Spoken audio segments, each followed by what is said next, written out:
¿Qué tal? ¿Cómo le va? Muy buenas noches. Bienvenidos a Al Fin y al Cabo en edición verano por Canal C, como es habitual los martes a las 22 horas. Hoy vamos a hablar de economía. No está Alfredo Blanco por razones personales, así que lo excusamos a Alfredo. Vamos a hablar de economía con Héctor Paglia. Vamos a hablar del ajustador, entre comillas o sin comillas. Nicolás Dujovne, que es el nuevo ministro de Hacienda de la Nación, después de la ida de Prat Gay. Vamos a hacerlo esto con el doctor Héctor Paglia. Vamos a hablar del descontrol policial en la provincia de Córdoba con Juan Federico, periodista de La Voz del Interior, que viene siguiendo puntillosamente todo lo que ocurre en la policía de la provincia. Y vamos a hablar de algo muy interesante porque el radicalismo se comenzó a mover, pero se comenzó a mover desde las bases. Es decir, inversamente lo que ocurre en la política, que los estamentos superiores son los que deciden, acá el nuevo movimiento Unir y Cambiar propone de alguna manera reconstruir de alguna forma gran parte de aquel radicalismo y de la esencia del radicalismo perdido en su momento. Ellos nos los van a explicar. Van a estar con nosotros el presidente de Unir y Cambiar, Juan Carlos Gay, y el secretario general Héctor Carranza. Vamos a los auspicios. Cuando regresemos comenzamos a hablar de economía.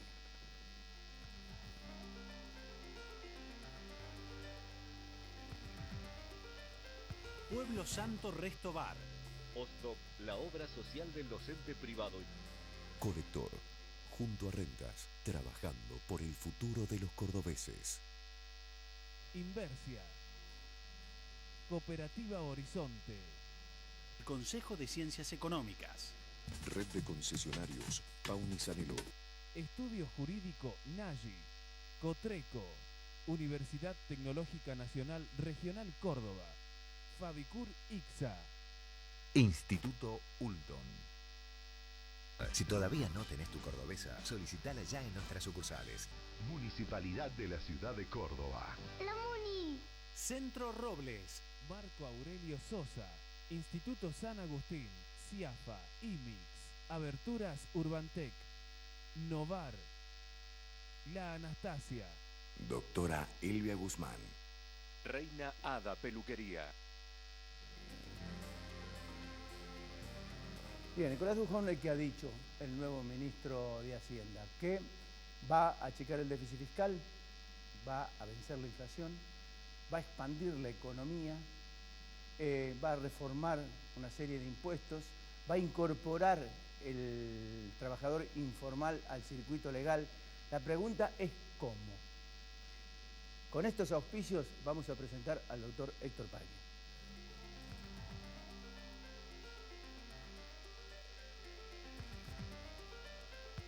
La calidad, nuestra pasión. La satisfacción del cliente, nuestra obsesión. En Fabicur ICSA hacemos la vida más segura. www.fabicur.com.ar. Marco Aurelio Sosa. 58 años liderando en caños de acero. www.marcoaureliososa.com.ar.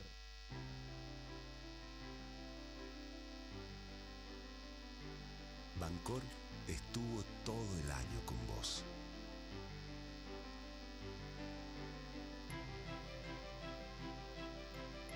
En cada rincón de la provincia. En cada pequeño y lindo instante. En cada gran proyecto. Estuvo como va a estar este año que comienza. Porque Bancor, además de desearte un feliz año, te ayuda a tenerlo. El nuevo corredor seguro, Cuadrante Marqués Anexo, es parte de la recuperación histórica de la ciudad. Sumamos 150 luminarias LED en 37 cuadras de los barrios, Mariano Fragueiro, Marqués y Marqués Anexo. La inversión se ve en las obras. Municipalidad de Córdoba. Aberturas Urbantec.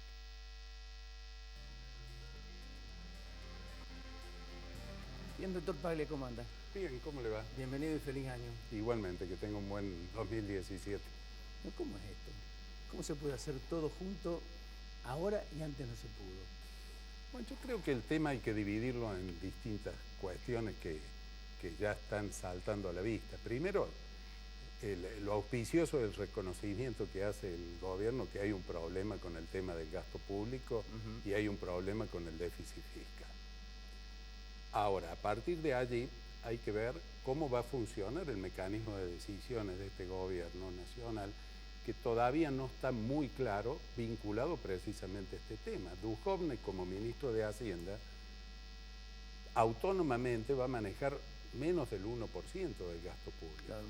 O sea, hay que ver qué hacen los otros 22 ministros, qué hace la jefatura del gabinete y, en definitiva, el presidente de la República, qué decisiones toma con respecto al gasto. Ya hay ciertas contradicciones en cuanto a que se sostiene que la política va a seguir siendo gradual en cuanto al gasto público y hay manifestaciones de cierta preocupación para los gobiernos provinciales cuando el flamante ministro dice en realidad el derroche de gasto público está en las provincias y no está en la nación. Entonces hay cuestiones, yo creo que hoy podríamos resumirla diciendo que la gestión Duhovne todavía tiene más preguntas que respuestas y en base a eso hay que ir desbrozando los primeros pasos que del ministro. Es importante lo que decís con respecto a quiénes son los que van a manejar concretamente el destino final de los fondos, ya sea jefatura de gabinete o Macri, depende de Macri, porque convengamos que a Prat Gay una de las cosas que le imputaban que era el proyecto de impuesto a las ganancias, el proyecto lo puede haber hecho Prat Gay, pero la decisión política la tomó Macri. Es decir, Prat Gay no toma decisiones políticas, es decir, que el responsable del fracaso concreto del tema del impuesto a las ganancias fue de Macri. Pero ahora digo, ¿cuál es la autoridad, el peso que va a tener dentro del gobierno nacional Duhovne cuando,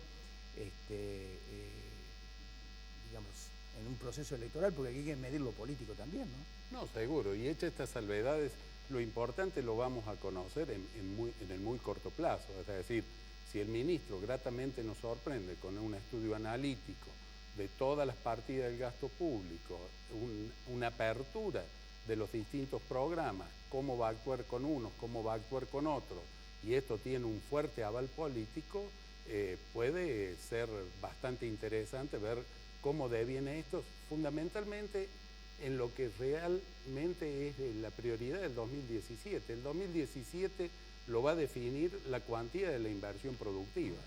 Quizá el final del 2016 estuvo tapado por toda la discusión política y por el mal manejo que se hizo de la reforma del impuesto a las ganancias, pero la decisión en 2017, en un año electoral vinculada a la inversión, es la que va a garantizar si realmente hay un crecimiento económico o solo se queda en un rebote producto de que hay una capacidad instalada ociosa y que se va a aprovechar en base a que en algunos sectores de la economía se ha tocado piso. Entonces, en esta dinámica es donde vamos a tener que prestar mucha atención para ver también cómo se comportan los salarios, cómo se comportan los precios, esta contradicción que estamos también viendo en cuanto a pautas salariales, no más allá del 20% que se está tratando de inducir en negociaciones paritarias con aumentos tributarios en todos los órdenes, nacional, provincial, municipal y de servicio, que exceden ampliamente estos porcentajes. Entonces,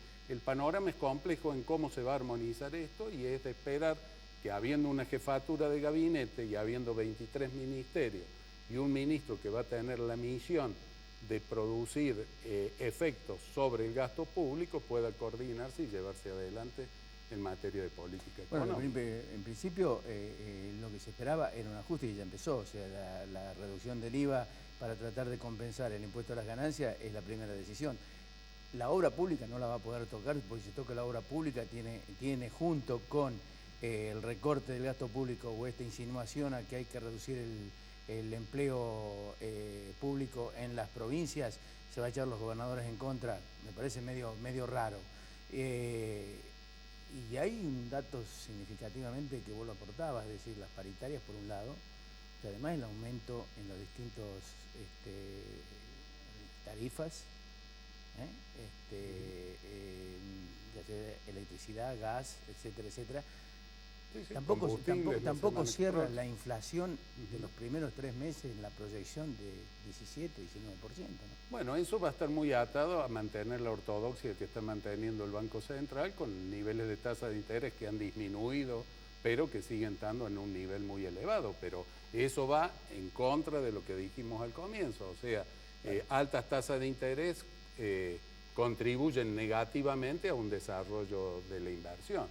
O sea, la facilidad que está teniendo el gobierno de recaudar fondos por una cuestión que es puntual, como es el blanqueo, pero que sí le va a ampliar la base imponible en cuanto a bienes personales y otros tributos de aquí en más, le está dando cierto respiro. Entonces, en este respiro, lo que hay que hacer es aprovecharlo para ir a fondo con cuestiones que todavía no han sido abordadas. Una de ellas es la reforma tributaria, que todavía no está clara en qué va a consistir, porque por un lado se está hablando de que en este afán de hacer hincapié en el gasto de las administraciones provinciales y municipales, que hay impuestos distorsivos, en la nación también los hay. ¿Qué impuestos van a quedar que incentiven la producción, que incentiven y premien el esfuerzo inversor?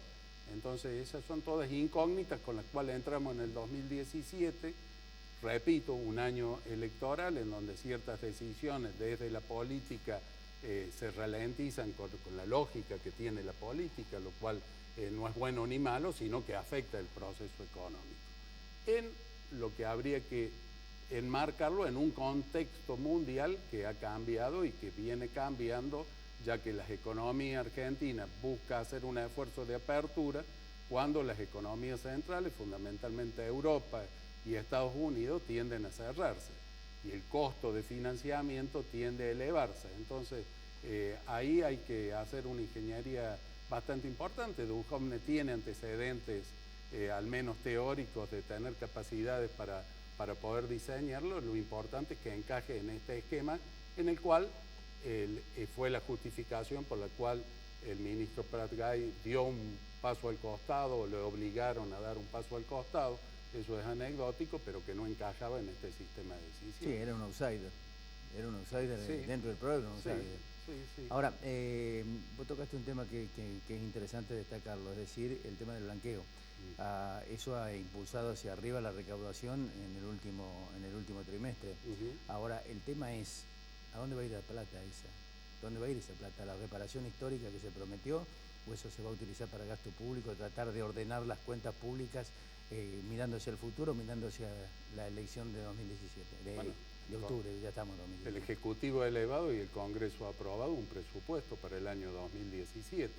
Sería bueno hacer un ejercicio de un presupuesto plurianual para ver cómo van a ir encajando en una definición de política económica las partidas y los mayores ingresos que pueda haber, y cómo se define la cuestión tributaria en forma global y cómo encajan ahí las provincias. Es decir, si la idea es que gran parte del ajuste va a recaer sobre las provincias, y ahí políticamente va a tener un problema el gobierno nacional. De hecho, los gobernadores, y entre ellos el gobernador Schiaretti, en el caso de Córdoba, son un sustento de gobernabilidad y político importante para el gobierno nacional, y no creo que en este año electoral ese sustento se rife en pos de enunciar una política de ajuste que grave a las provincias. Sí, más en este caso, como mencionás, el Schiaretti, que se ha convertido en prácticamente el vocero de la Liga de Gobernadores, ¿no?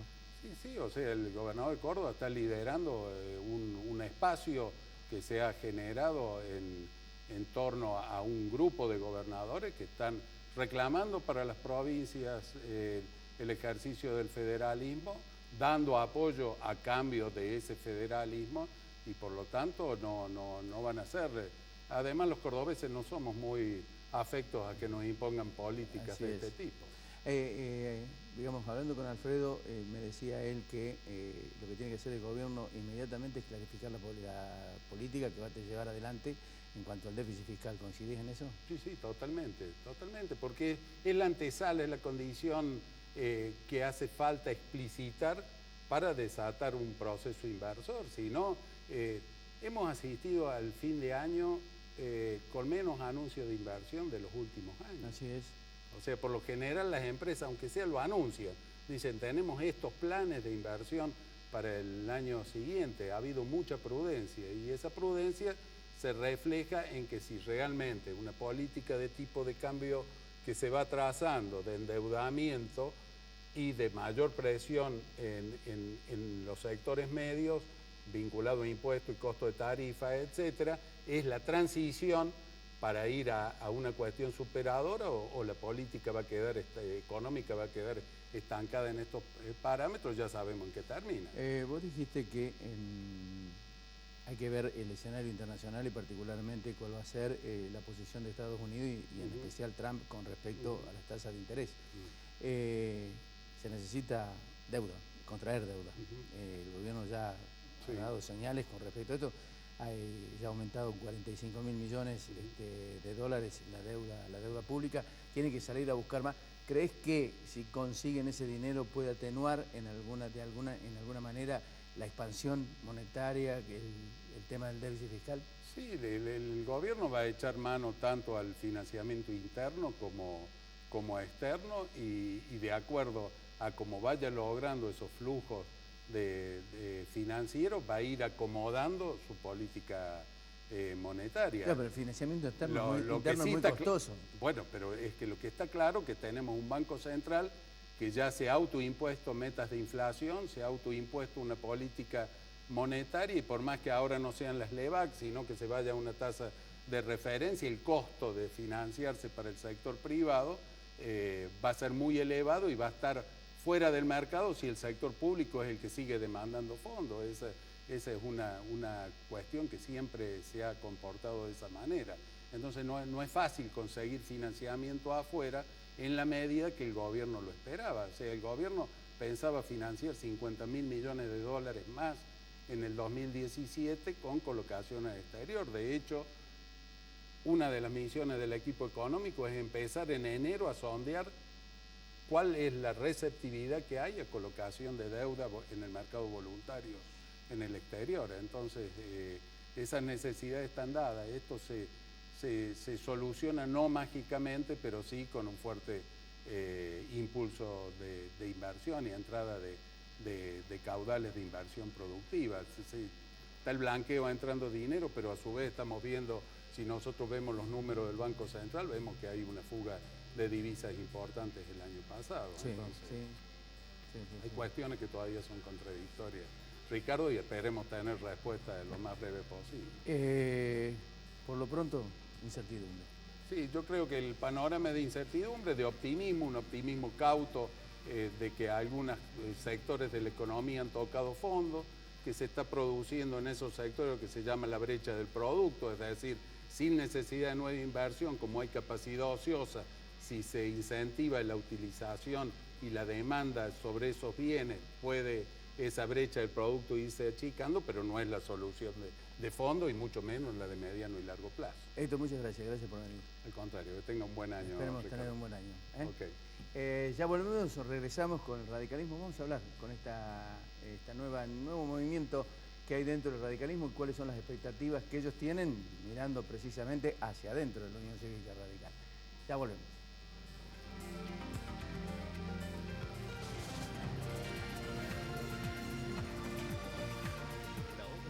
El docente privado y su familia informa a sus afiliados que las 24 horas del día, los 365 días del año, tienen a su disposición el servicio telefónico 0810-122 OSDOT para solicitar información, realizar sugerencias, efectuar consultas y presentar reclamos. La Anastasia, buena comida, 24 de septiembre 1035, Barrio General Paz. Pueblo Santo Resto Bar, Avenida 24 de septiembre 946, primer piso, Casa de España, Barrio General Paz.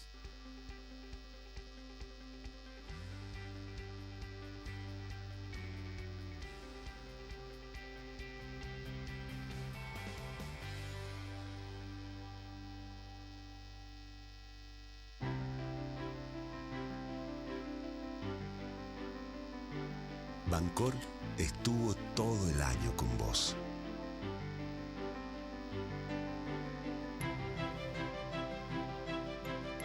En cada rincón de la provincia.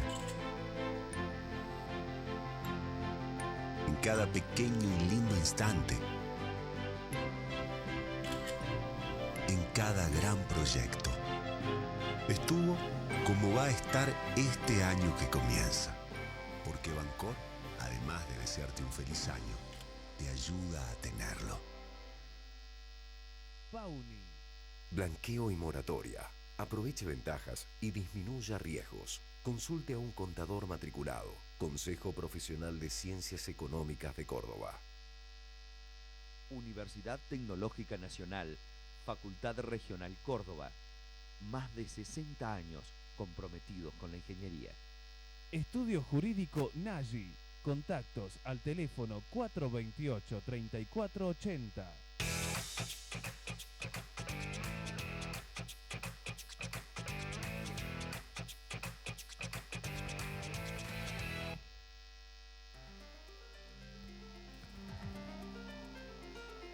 Lo anticipábamos, Unir y Cambiar sale al ruedo dentro del radicalismo, de la Unión Cívica Radical, y hablamos con Héctor Paglia del silogismo, Unir y Cambiar a Cambiemos. ¿Será así? Está con nosotros el presidente de Unir y Cambiar, Juan Carlos Polo Gay, y el secretario general de Unir y Cambiar también, Héctor Coco Carranza. Gracias a los dos. Gracias por la invitación. ¿Es así el silogismo? Yo diría que nosotros queremos recuperar lo que éramos más que cambiar. La mejor apuesta que se puede hacer a Cambiemos es justamente recuperar la personalidad del radicalismo. ¿Cómo se recupera la personalidad del radicalismo cuando se ha perdido la esencia fundamental precisamente del radicalismo, haciendo alianzas que en realidad beneficiaron más a quienes gobiernan el país que al propio radicalismo internamente? Bueno, en realidad nosotros hablábamos recién con Coco y somos de una generación privilegiada, una generación que le ha tocado lo mejor de la democracia en su recuperación. Somos una parte del radicalismo que recién hablábamos, Mestre intendente, Angelós gobernador y Alfonsín presidente, y nunca nos conformamos por ser segundos de nadie. Siempre fuimos parte de ese radicalismo con vocación de poder, y es justamente ese el espíritu que se quiere recuperar, ¿no? Unir para cambiar esta posición de ir acompañando, sino volver a mostrarnos frente a la sociedad como una opción concreta de poder, y fundamentalmente aquí en Córdoba. Así que yo creo que siempre es bueno adecuarse a los tiempos, pero fundamentalmente hay algo que no cambia, son los valores. La sociedad cordobesa adhiere siempre a los valores del radicalismo, que son los de la decencia en la función pública, los valores de la libertad, de la democracia, y creo que nos falta interpretar o reinterpretar a estos valores que tiene la sociedad cordobesa para volver a tener expectativas de poder, ¿no? a estar en el poder. Así que yo creo que no es muy difícil, hay que recuperar esa vocación, y mire, a lo largo y a lo ancho de la provincia de Córdoba hay dirigentes que fuimos de esa época beneficiados por un gran impulso de sueños, de ideología, de posiciones políticas, sí, pero que lo dejaron de valores. Sí, pero están conduciendo clubes, y son profesionales exitosos, y son empresarios exitosos, y son sindicalistas exitosos, y han llenado a estos lugares de lo que nosotros decíamos en esa época, llenarlos de democracia, llenarlos de decencia. Tenemos, como en todos los casos, sus diferencias, y tenemos, como en todos los casos, alguno no ha sido totalmente bueno. Decía el Papa, hay que ser absolutamente contundente contra los curas pedófilos, y nosotros creo que en la política tenemos que ser contundentes contra los que no cumplen lo que tienen que hacer y en representación de una idea. Pero en su gran mayoría hay a lo largo y a lo ancho de la provincia un sinnúmero de dirigentes que se fueron a otro partido político, otros que dejaron de militar, y nosotros los vamos a ir a buscar a todos. Carranza, el radicalismo, hubo una dispersión muy fuerte dentro del mismo kirchnerismo, donde hubo radicales K. ¿Qué pasó para que el peronismo esté 20 años en el gobierno de la provincia de Córdoba y que desde el radicalismo no haya surgido un liderazgo lo suficientemente fuerte, atractivo, confiable, con convicciones para poder derrotar al peronismo? Yo creo que el radicalismo ha sufrido un proceso que muchas otras fuerzas políticas también lo han sufrido, que no ha sido interpretar algún cambio dinámico que se ha dado en la sociedad. Hoy la sociedad tiene una actitud mucho más participativa, hay una búsqueda de un empoderamiento del ciudadano en términos de ser más protagonista de su destino. Algunas expresiones políticas que se han dado en distintas partes del mundo son producto de esto, los partidos que no han sabido generar los canales, porque quizás estamos en el momento de mayor digamos, intensidad en que la gente ya no delega tanto, quiere seguir mucho más de cerca el proceso del que hace el gobernante, quiere ser parte, y me parece que algunos partidos, en vez de abrirse más, en vez de receptar eso, se fueron cerrando. Me parece que el radicalismo de Córdoba no supo, no ha sabido hasta ahora interpretar ese momento, un momento sociológico que digo yo, que no es solamente de Córdoba ni de Argentina, ¿no? Sino no hubieran aparecido las expresiones políticas, han aparecido por fuera de los partidos. En el momento en que la gente más quiere participar, me parece que nosotros se le hemos hecho complicada la participación en los lugares donde naturalmente se debería participar, que es en los partidos políticos. ¿Ustedes no creen que perdieron 10, 15 años? No, creo que fuimos muy cautos, muy prudentes. En algún momento se habló de la necesidad de reoxigenar las filas. Nosotros venimos de militancia juvenil de allá de los años 80, 90, y también somos quienes planteábamos que había que dejar paso a las nuevas generaciones. Creo que se dejó de construir militantes, creo que se dejó de entender que uno llega a una función pública como una misión y no milita para llegar a una función. Y eso fue construyendo una dirigencia que por allí le faltó una cuota de mística, de compromiso, de convicciones. Y bueno, mira, no es ni siquiera un salto como un núcleo interno lo que estamos haciendo de lo tradicional en la política y en los partidos políticos. Lo nuestro tiene que ver con un compromiso, con un desafío, con un proyecto de tratar de recuperar esa mística, no importa, digamos, las diferencias que tuvimos internas dentro del radicalismo, no la tenemos con la gran mayoría de los dirigentes de hoy, no es lo nuestro una impronta para ver qué candidato vamos a imponer. Somos dirigentes de toda la vida de este partido y lo que nos preocupa fundamentalmente es esa pérdida de ese espíritu competitivo y de vocación de mayoría en un momento muy difícil para Córdoba, en un momento muy difícil. Recién escuchaba al economista Paglia. Si el problema fuera solamente el económico, el que tenemos en la Argentina y el que tenemos en Córdoba, y seguramente sería un problema para discutirlo y ponernos de acuerdo rápidamente, pero en esta globalización lo que ha generado son desafíos mucho más complejos. Hoy el narcotráfico, la misma economía hoy depende de lo que pasa en el mundo, la violencia instalada en nuestros jóvenes, la falta de respeto por las leyes, la falta de representatividad de los dirigentes, todas estas cosas, digamos, nos han abrumado y somos de una generación que tiene que volver a poner lo que puso en su momento, tal vez para dejarle a las nuevas generaciones un camino mucho más posible que el que estamos dejando hoy. Entonces, nace como un desafío y yo creo que no hemos perdido el tiempo. Creo que a lo mejor la democracia perdió un tiempo en creo que se durmieron los partidos políticos, la gente creyó que los podía suplantar y pasan todos estos fenómenos de proyectos que nacen y mueren porque son compromisos con un candidato y no son compromisos con una idea. En esa representatividad política que ustedes reclaman, Mestre, ¿qué rol juega? ¿Es el nuevo, asume la posibilidad del nuevo liderazgo dentro del radicalismo? Yo creo que Mestre es indudablemente la figura más trascendente que tiene el radicalismo de Córdoba. Primero gobierna una de las ciudades, en manos del radicalismo, la ciudad más importante de la Argentina, la ciudad más grande de Córdoba. Él lidera un movimiento interno que tiene mucha territorialidad en la provincia y sin duda Mestre es una de las cuartas fuertes del radicalismo. Ahora, muchas veces Pablo lo ha dicho también, llegar a la gobernación de la provincia de Córdoba supone mucho más que un partido político, ni hablar de un espacio interno. Para ganar una provincia se necesita una conjunción de fuerzas que exceden a los partidos políticos. Pero antes el radicalismo ganaba solo. Sí, el radicalismo interpretaba un espectro muy grande. Vos, en tu zona, vos has visto mucha gente durante muchos años se sentía identificada con lo que proponía el radicalismo sin ser radicales. Es decir, la agenda del radicalismo excedía los límites de un partido político y la gente se identificaba.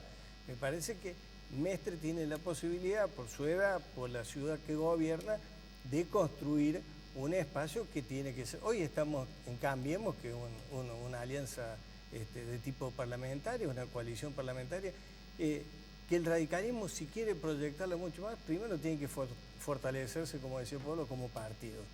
Y si es capaz el radicalismo, desde Cambiemos, desde su propia expresión como partido, de abrir la agenda, me parece que ese es el tema. Yo lo que no termino de entender es que ustedes hablan de fortalecer el radicalismo cuando el radicalismo fue una fuerza preeminente en la política de la República Argentina. Es decir, o perdieron el caudal político que tenían, o perdieron la esencia que tenía el radicalismo, porque si bien es cierto, integran una alianza de Cambiemos, la representatividad radical en el gobierno nacional es nula. No, es una alianza parlamentaria, como decimos nosotros. Mira, aparecen, siempre preguntan cuál es el rol del radicalismo al Cambiemos y me parece que hay, primero, cuál es el rol de los radicales en cualquier lado, o el rol de los periodistas. El rol es el que uno está inspirado en sus convicciones y en su preparación frente a la sociedad. O sea, ¿cuál es el rol de los radicales? Sí, llenar de democracia, de contenido, cuidar que sea decente el gobierno. Entonces, nuestro rol es cumplir con lo que nos comprometemos ideológicamente con la gente cuando decimos que pertenecemos a una idea política. Lo hacemos en Cambiemos, lo hacemos en un sindicato, lo hacemos en la universidad y lo hacemos a donde nosotros tenemos la posibilidad de participar. Lo que sucede es que algunos creen que van a llegar al poder en un autito de 4. Y en realidad lo que nosotros planteamos es que hay que reconstruir, que el radicalismo tiene que ser esa gran locomotora que lleve un tren multicarga y que no solamente llegue al destino del poder, sino que además lleve en esa multicarga las soluciones para cuando llegue, porque se trata de llegar para hacer lo que uno se plantea cuando llega, no solamente llegar, después no vaya a ser... Perdón, en ese autito de 4 iban las figuras que trataron de acomodar de alguna manera su situación personal, no la del radicalismo. Normalmente suceden este tipo de desviaciones en los partidos y uno por allí se enamora de algunos personajes que terminan representándose a ellos mismos y creo que el poder por allí le cambia la contextura hasta cultural a las personas en este sentido. Pero digo... el fenómeno Macri, como el otro fenómeno que sucedió en Córdoba, que fue el de Luis Juez, se entendió de que por allí solamente con la figura de un candidato se podía llegar. Era posible, lo que era difícil después era gobernar y sostenerse en el tiempo. Y este es uno de los riesgos, por eso nosotros hablamos nosotros de fortalecer al radicalismo, pero también debe fortalecerse el peronismo. Hay que refortalecer a los partidos políticos que son la parte esencial del sistema. Además, la fortaleza tiene que ver con la lectura de la agenda, Ricardo. Rápidamente te digo, en el año 93 el radicalismo le ganó la elección legislativa a Schiaretti, defendiendo la caja de jubilaciones, el Banco de Córdoba y la construcción de viviendas por parte del ITV, que era del IPB, que eran las banderas que en aquel momento Cavallo decía que había que ejecutar. Mirá el tiempo que ha pasado y Schiaretti parece que toda su vida hubiera defendido el Banco de Córdoba, que ha conseguido preservar la caja de jubilaciones del ámbito de la provincia, y los radicales al medio perdimos la agenda social de temas que los defendimos, que no hicieron ganar elecciones. Bien, finalmente, ¿a quiénes arrastran? No, nosotros intentamos impulsar a todos, reimpulsar a todos. Hay un montón de dirigentes sociales, intendentes, legisladores, digamos, que tienen este pensamiento y esta vocación. Nosotros estamos trabajando para despertársela. ¿Pero eso están en Cambiemos? ¿Cómo los traen ustedes? No, es que en Cambiemos está el radicalismo también y nosotros también vamos a participar de eso y lo vamos a defender como lo hemos defendido hasta hoy. No hay ninguna duda sobre eso. Polo, Coco, gracias. Gracias a vos, Ricardo. Cuando regresemos, Juan Federico con nosotros.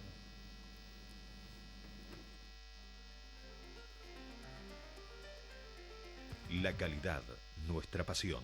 La satisfacción del cliente, nuestra obsesión. En Fabicur Ixa hacemos la vida más segura. www.fabicur.com.ar. Pueblo Santo, tu lugar, almuerzos, meriendas, tapas, picadas, cócteles y buena música. 24 de septiembre 946, Casa de España, Barrio General Paz. Cooperativa Horizonte, 34 años de trayectoria y más de 10.000 viviendas entregadas a sus asociados. Usted ingresa sin requisitos, porque sabemos que no todos poseen determinado grupo familiar, ni un trabajo en blanco, y menos de una suma inicial para entregar. A la vivienda propia se llega seguro. Decidite. Horizonte, los pies sobre la tierra. La Anastasia, buena comida. 24 de septiembre, 1035, Barrio General Paz. Marco Aurelio Sosa, 58 años liderando en caños de acero. www.marcoaureliososa.com.ar. Inversia Mediterránea de Inversiones, SRL.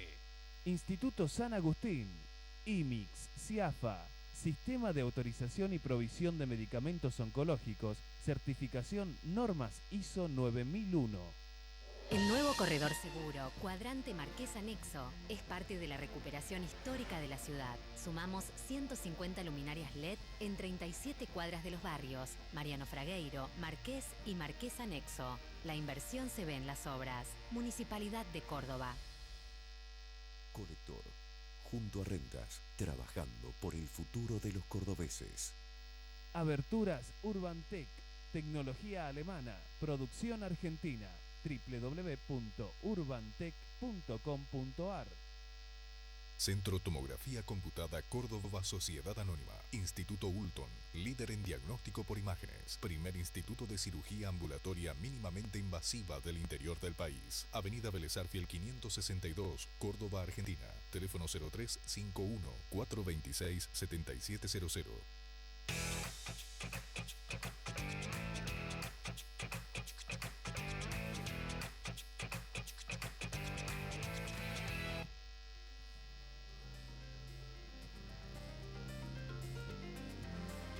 En el último bloque, el descontrol policial en la provincia de Córdoba es realmente formidable.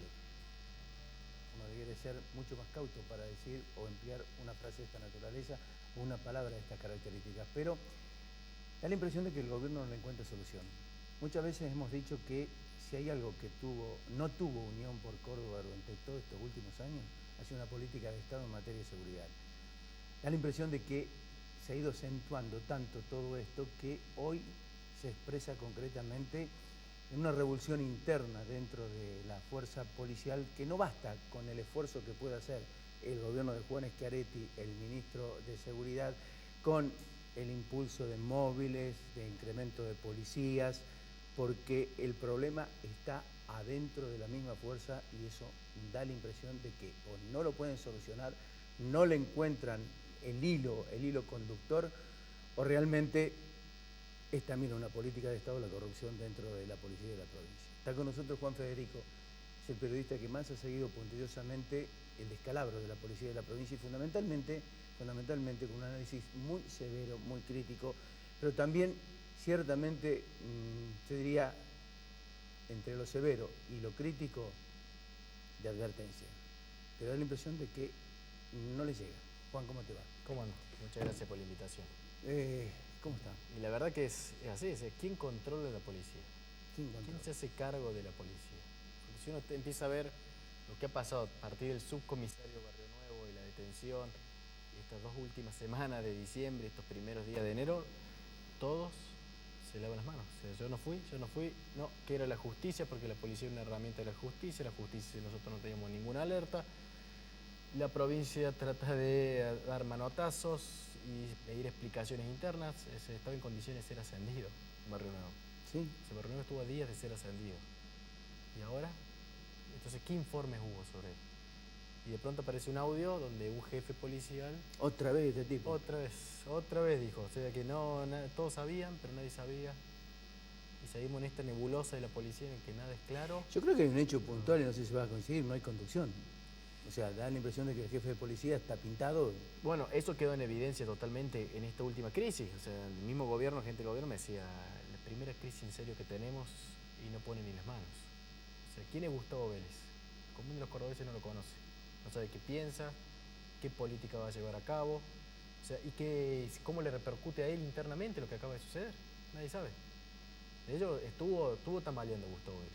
O Fue un cimbronazo muy fuerte, pero el gobierno no estaba en los cálculos de hacer un cambio de jefe de policía. Creo que eso le salvó el puesto. Pero si algo hemos aprendido hasta ahora es que tantos cambios de jefe de policía tampoco vienen como un resultado. O sea, cambiar nombres, o sea, hay que haber una política fuerte y de control por detrás, que hoy por hoy no... A ver, tenés este episodio del subcomisario, tenés los 2 policías de cadena perpetua, tenés los 2 de Río Tercero, tenés una serie de hechos que han ocurrido donde está involucrado el personal policial. Es decir, tenés otro jefe policial que encubrió una picada, exactamente, que está preso. Tenemos otro policía que simuló un robo porque en realidad él estaba robando a otro. Tenemos un montón de policías que se le pierden los chalecos antibalas, las armas, que casualidad todo eso termina en poder de la delincuencia.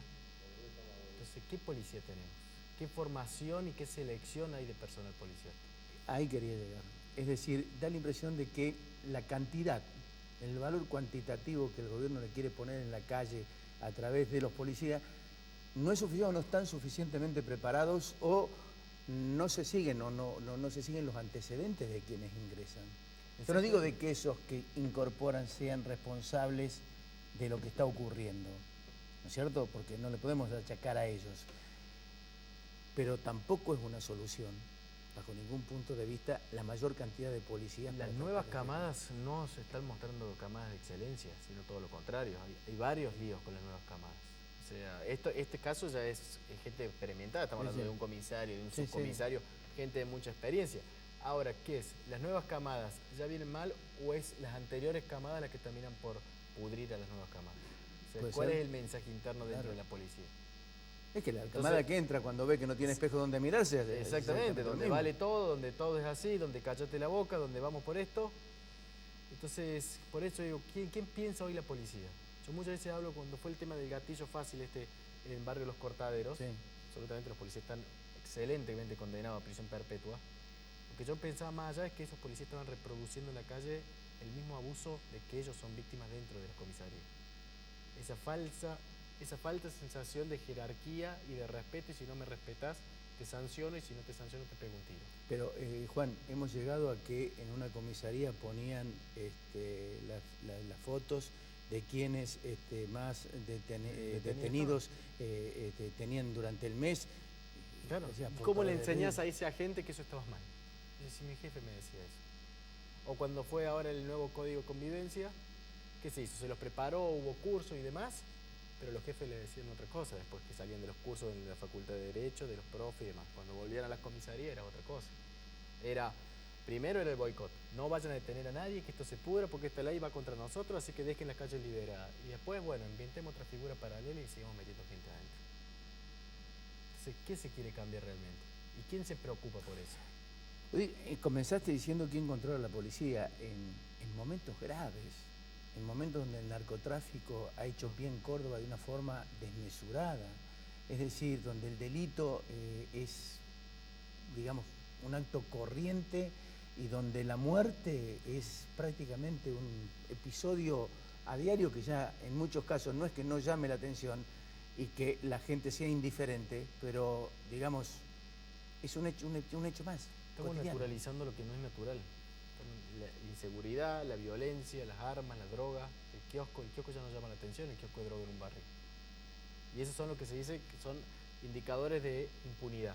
Porque toda la sociedad que está alrededor de eso y ve cómo alguien vende impunemente droga, como otro alquila armas impunemente, como otro reduce objetos robados de manera impune, eso te lleva ya a una sociedad violenta, porque ¿a qué autoridades van a ver? A los mismos que ven que son cómplices de eso. Entonces lleva al ojo por ojo, a los enfrentamientos. Si vos me robás, yo voy y te pego un tiro porque no te voy a ir a denunciar porque nadie va a hacer nada. ¿Qué pasaba en la unidad judicial de Villa Allende? Nadie se dio cuenta de que había una proliferación de asalto y de robo en Villa Allende. Y que el tipo que manejaba las investigaciones. Claro, y el tipo que llevaba la investigación no resolvía nada. Pero así todos lo iban a ascender, lo iban a premiar.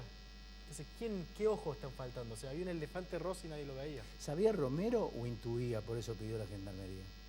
Y Romero hoy dice que él se daba cuenta de que algo no funciona. Pero la gendarmería tampoco fue solución.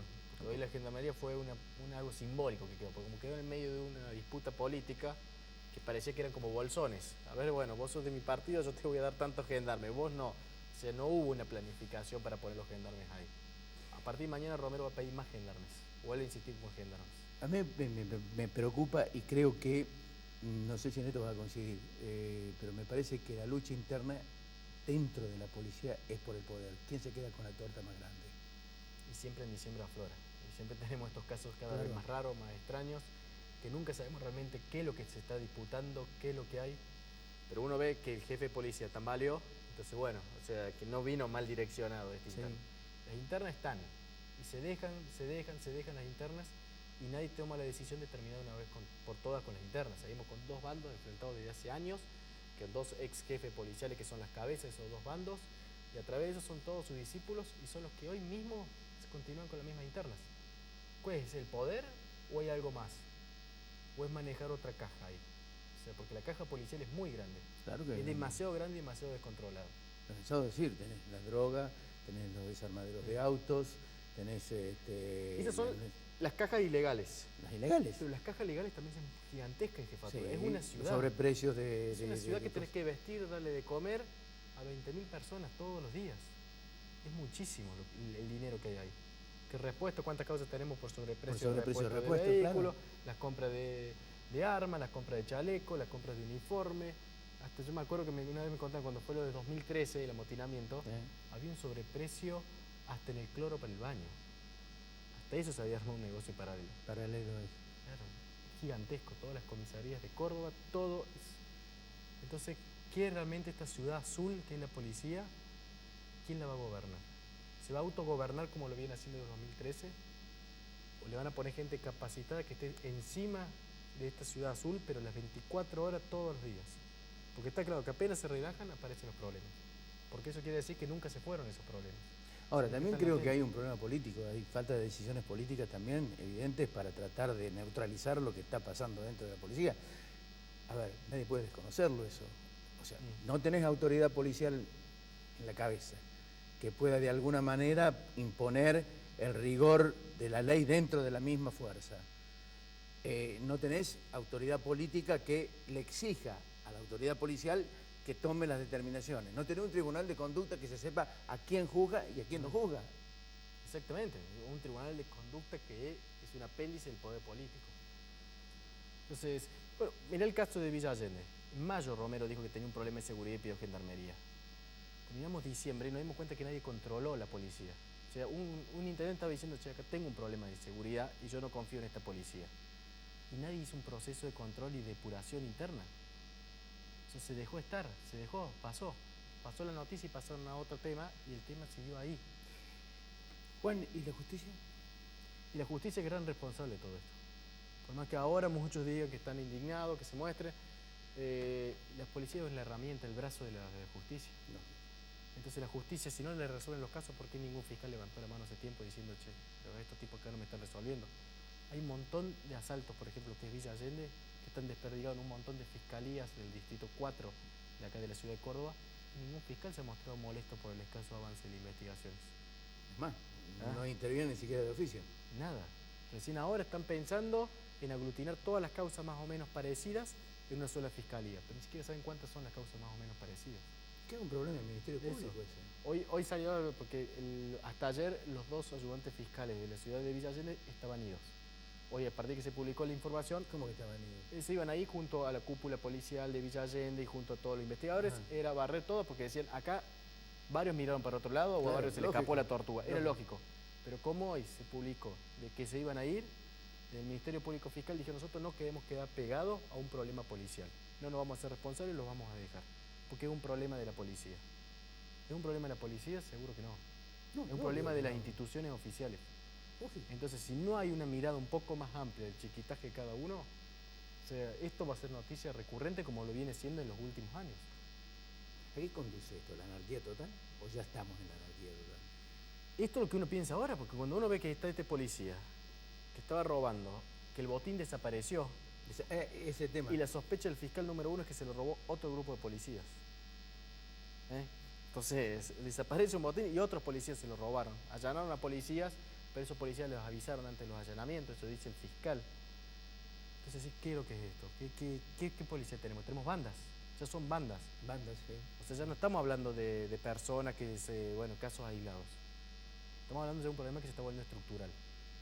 Entonces uno ve Santa Fe está dividido en bandas. La policía maneja banda y maneja territorios y hace que esos territorios se enfrenten entre sí. Córdoba hasta ahora no se parecía a eso, pero uno empieza a ver que cada vez... Yo decía, días pasados, lo comentaba con alguien, y decía que esto me recuerda a la maldita policía. No, ¿cómo la maldita policía? No, ¿qué diferencia, Claro, ¿qué diferencia hay? Eso, o sea, nos duelen los adjetivos. Claro. Pero ¿qué vamos a decir? ¿Esto está bien? No, no está bien. O sea, esto anda mal, la policía de Córdoba anda mal. Tiene un problema severo. Y tiene un problema severo en investigaciones. Uno ve, los casos complejos en Córdoba no se resuelven nunca, siempre queda en la duda. O sea, lo que se resuelve son casi los que son infragantes. El resto de los casos complejos en Córdoba no se pueden resolver. No hay capacidad. O sea, estamos hablando de asesinato y estamos hablando de los homicidios.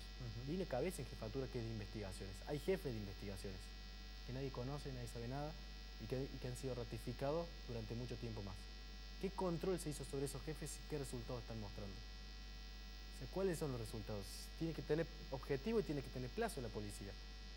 Y yo no creo que en este tiempo las cosas hayan mejorado para que todos sigan siendo premiados. Por eso yo decía, cuando hacía la introducción, decía que en 20 años de gobierno que van a cumplir, o sea, Unión por Córdoba nunca tuvo una política de Estado con respecto al tema de seguridad. Por eso ha ido acentuándose en los periodos, cada periodo, un poquito más del descontrol. Porque nunca hubo un cambio. Siempre se siguió la misma política con distintos matices, pero la política es la misma. Y hay una política muy cuantitativa de muchos policías, después no sabemos para qué, y hay una política que no tiene objetivos. ¿Qué objetivo tiene nuestra policía? Me quedé con, además de todo las expresiones tuyas, me quedé con lo del comienzo. ¿Quién controla la policía? ¿Quién controla la policía? ¿Quién controla la policía? Ahí vamos a encontrar a varios ¿Sabes responsables por qué que es grave? no es un subcomisario detenido. ¿Sabes por qué es grave lo que decís? Porque es la que nos tiene que controlar a nosotros, nos tiene que defender a nosotros, nos tiene que custodiar a nosotros. Y si a la policía no la controla nadie, estamos total y absolutamente indefensos. Si perdemos la policía, perdemos nosotros. ¿Qué vamos a tener? Más rejas, más perros, más alarmas, más guardias privados. Ya no alcanza. Juan, gracias. Por favor, gracias por venir y feliz año. Igualmente. Señores, esto ha sido todo por hoy. Nos volvemos a encontrar el próximo martes en esta edición de verano de Al Fin y al Cabo. Que tengan muy buenas noches.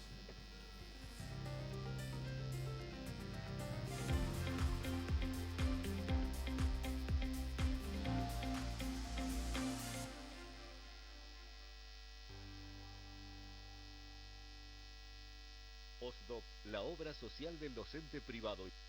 Colector, junto a Rentas, trabajando por el futuro de los cordobeses. Inversia. Cooperativa Horizonte. El Consejo de Ciencias Económicas. Red de concesionarios, Pauni Sanelo. Estudio Jurídico Nagi. Cotreco.